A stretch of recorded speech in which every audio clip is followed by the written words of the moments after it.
And we'll begin with latest updates from Kano State, where the police have arrested 3 suspects over the killing of housewife Fatima Abubakar and her 6 children, including a nephew, Umar Owalu, who reportedly confessed. A neighbor, Aminu Hamza, said the suspects locked the house, carried out the killings, and attempted to set the bodies ablaze. The victim's husband says the tragedy has shattered his life. President Bola Tinubu has condemned the killings as barbaric.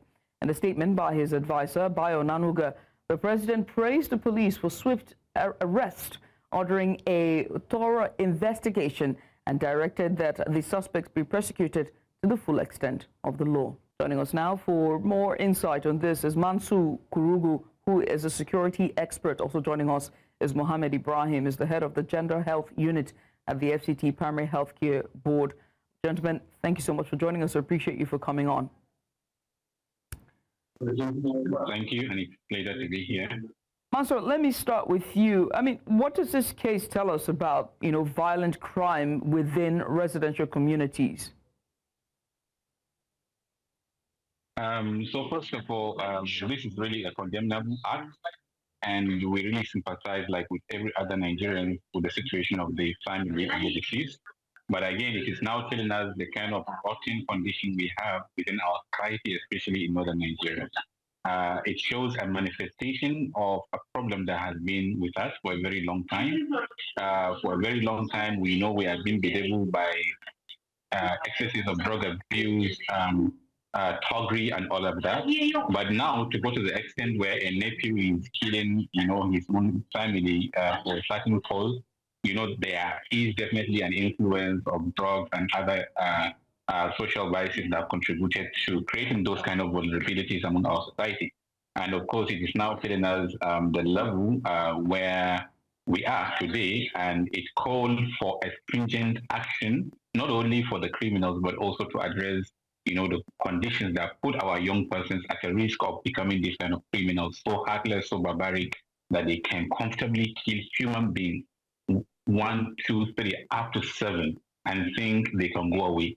And again, to even make it worse, this same set of individuals, they have done a similar, barbaric killing somewhere to a similar family. They all belong to the same family, where they set the entire family in a fire. I mean, so these are the kind of patterns that we are seeing now, where young persons are taking probably law into their hands, or just because of a simple grievances or misunderstanding between them and their family members, they can go to the extent of killing people like this. So I think this is a manifestation of where we are, and it is showing us how much our society has been degraded. And of course, there is so much that needs to be done immediately, apart from arresting all of these guys, but of course addressing the factors that cause youth vulnerability in our society. Right.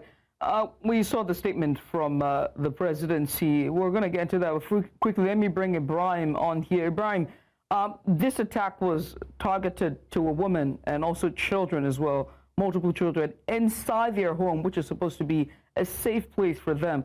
I mean, what does this case reveal about the risks that women and children face, even in spaces that should be safe?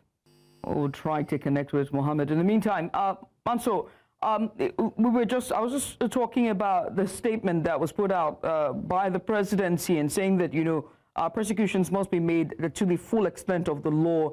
And now we know that one of the suspects has reportedly confessed to the crime.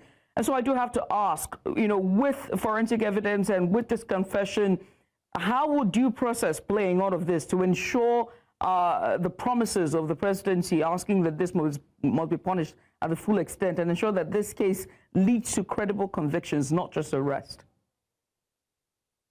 So I think at this point of time, I would believe in government and authorities. We have seen a similar situation in Kano State, where somebody has killed a young girl, Hanifa, and after doing that, that person was convicted and he has been charged to court and all of that. So we believe that this case as well, with all of this awareness and the media and people that are now all on it, we believe that truly the right thing is going to be done. Of course, what people would want to see is to see these people being killed almost immediately, but we all understand the judicial system has its own way. But again, we believe these guys are not going to go scot-free. They are going to really face the full wrath of the law.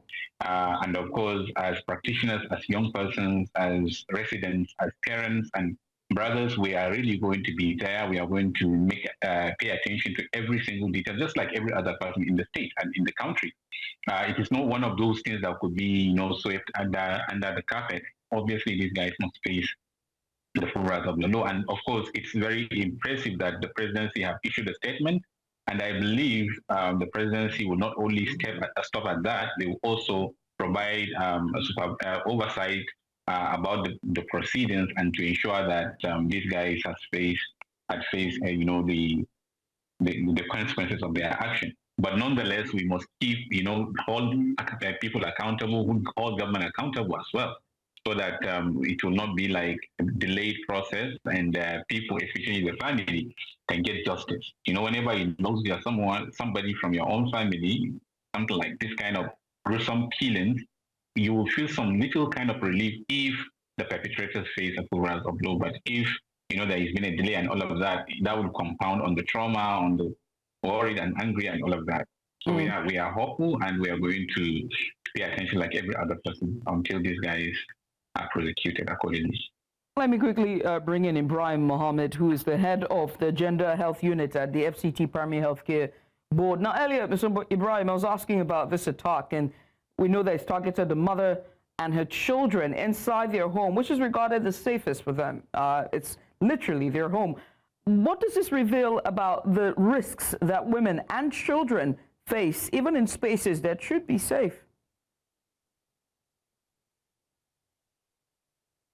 First, let me say that this situation is particular. It's so serious and devastating that it has again, we want to say that the issue of a kind of horrible attack is on the increase. So we would like to say that... Ibrahim, we are struggling to hear you because of your audio. Is there a chance you can unplug your earphones for us? Because we can hear you clearly. You seem to be breaking. In the meantime, Mansur, just beyond arrest now, let's look at the gaps that we see in our security architecture, most importantly, when it comes to community policing or even early warning signs or early warning systems, that this tragedy sort of exposes for us, especially in densely populated areas like Kano.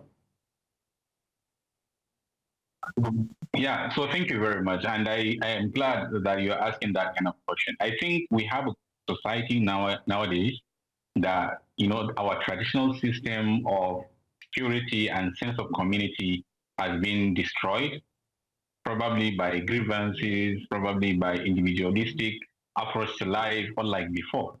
And of course, probably by development, modernization.